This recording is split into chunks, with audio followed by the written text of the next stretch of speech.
If you look at, for example, the industry needs to interoperate with each other. We live in a world, we live in a connected society, and as we embrace digital, we are going to move around, travel around the world.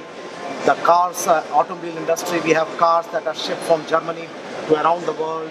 We have cars from Japan being sold everywhere. So roaming and interconnection become very, very important. And these are two areas which have been very critical components and have underpinned the success of the entire mobile industry. So how do you see roaming and interconnection, for that matter, evolving in the 5G context moving forward? I think that connecting everybody everywhere, connecting them together is extremely important. I mean, it stimulates economic growth as a whole within countries and provides innovation and it improves the quality of life. I think we've seen that through how mobile has grown and provided that.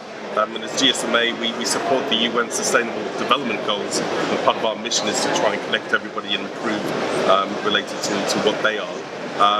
But yes, I think that traditional services that operators have provided, including voice and messaging, will still be a requirement going forward. But roaming and having that experience of no matter wherever you are, you have the services that you need access to, whether in your home country or whether you're traveling abroad.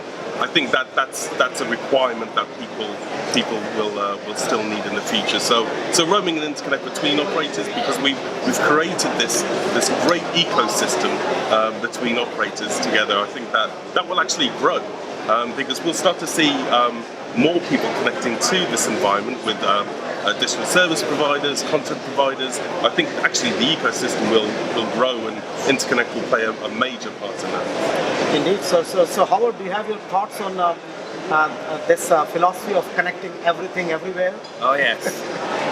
I can only agree with Dave's comments there. I think one of the really interesting success factors through the 2G to the 3G to the 4G and will continue with 5G is roaming. Roaming, the ability to connect your device anywhere in the world, is an absolute critical success factor. We would not be using our phones in the way that we do today. What we've seen with our phone activity recently is that people are starting to use less Wi-Fi connectivity when out of the house. So when people are in the house, they're still using an awful lot of Wi-Fi.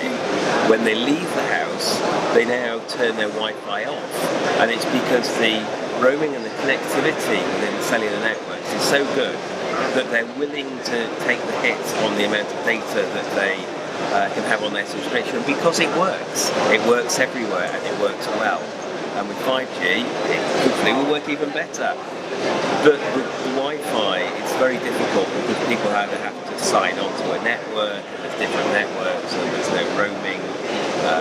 So even though the technologies have been developed in the Wi-Fi community, they're not really being taken up in the same way that operators, right from day one, took up the roaming in GSM.